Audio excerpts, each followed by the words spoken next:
खास श्रावण सोमवारसाठी उपवासासाठी गूळ घालून राजगिऱ्याचे लाडू बघतो. पौष्टिक, हेल्दी, कॅल्शियम, फायबर, प्रोटीनने भरपूर असे, हाडांना मजबूती देणारे. 1 कप राजगिरा पीठ घेतलं आहे आणि अर्धा कप तूप घेतलं आहे. तुम्ही तूप कमी जास्त करू शकता. मला खूप तुपकट नको हवे होते म्हणून मी अर्धा कपच घेतला आहे. खरं तर पाऊण कप तरी तूप घ्या, म्हणजे ते बाइंड पण चांगले होतात आणि जरा चव चांगली लागते. आणि लाल होईपर्यंत त्याला छान असं परतून घ्यायचं आहे तुपामध्ये, म्हणजे दाण्या दाण्याला त्याला तूप लागलं पाहिजे आणि त्याचं तूप एवढं लाल झाले पाहिजे की तूप असं सुटलं पाहिजे भाजताना.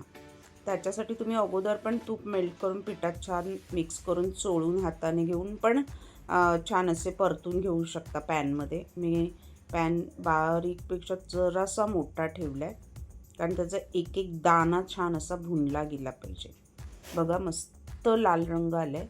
अजून थोडा लाल रंग मी देणार आहे. ह्याच्यामध्ये आपण ड्रायफ्रूट म्हणाला तुम्हाला जे आवडेल ते घालू शकता. अजून पौष्टिक करण्यासाठी, उपवासासाठी खात असाल तर ड्रायफ्रूट थोडे जास्त ॲड करा.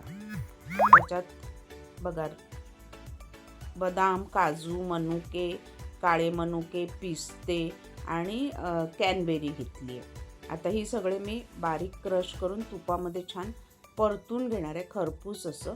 त्याला कच्चेपणा काढून टाकणार आहे, कारण दाताखाली लाडू बरं आले ना की ते छान असे चविष्ट लागतात.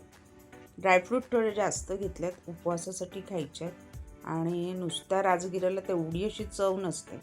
ड्रायफ्रूट वगैरे घातले ना की ती चव चांगली वाढते. आणि आपण हे गुळामध्ये करणार आहोत.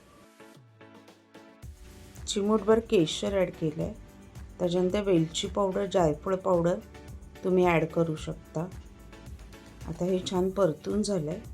आता ह्याला मी ना 1 कप राजगिरा पीठ, अर्धा कप तूप घेतलं आहे आणि परत 2 चमचे 2 टेबलस्पून तूप घेतलं आहे गूळ परतण्यासाठी, गूळ मेल्ट करण्यासाठी. ड्रायफ्रूट मी 1 टेबलस्पून तुपामध्ये परतून घेतलेत, म्हणजे साधारण माझं पाऊण कप तूप बरोबर झालंच आहे.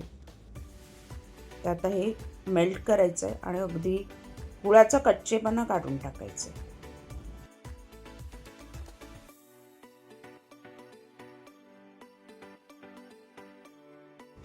अगदी 2 मिनटं मीडियम टू हाय गॅसवरती त्याला आपण तयार करणार आहोत. एकदम एकतार वगैरे नाही करायचं आहे. छान बुडबुडे आले पाहिजेत, कच्चेपणा गुळाचा गेला पाहिजे. मग सगळं ड्रायफ्रूट आणि आपलं जे राजगिरा पीठ आहे ना ते एकत्र करून घ्यायचं एकीकडे आणि ते त्याच्यात मिक्स करायचं. छानपैकी मिक्स केलं की बारीक गॅस ठेवायचा, ते छान असं एकजीव होईपर्यंत. आणि मग नंतर थोडेसे गार झाले, तो एकदम गार करायचे नाहीत, नाहीतर मग ते लाडू वळताना त्रास होणार. तर थोडं गरम असताना एक वाफ जाऊ द्या, एक 5 मिनटं वाफ जाऊ द्या आणि त्याच्यानंतर त्याचे तुपाचा हात लावून लाडू वळायचे आहेत, म्हणजे जेणेकरून हाताला चटके लागणार नाही. आणि तयार आहेत आपले राजगिऱ्याचे लाडू. पौष्टिक लाडू, प्रवासातही नेऊ शकता. पोट भरतं आणि प्रोटीन्स भरपूर, प्रथिने भरपूर आहे त्याच्यात, त्यामुळे हाडांसाठी वगैरे अतिशय उपयुक्त. पोट साफ होण्यासाठी पण राजगिरा अतिशय उपयुक्त आहे. थोडे गरम आहेत तर मी मस्त तुपाचा हात लावून वळून घेते. वर डेकोरेशनसाठी तुम्ही पिस्ते, बदामाचे काप वगैरे लावू शकता आणि चवीला पण अप्रतिम लागतात. उपवासासाठी खाणार नसाल तर ह्याच्यात डिंक भाजून पण घातला ना तरी हे लाडू अप्रतिम लागतात. डिंक तुपामध्ये तळून कुस्करून ह्याच्यामध्ये मिक्स करू शकता. तयार आहेत सोमवार उपवासासाठी स्पेशली राजगिरा लाडू.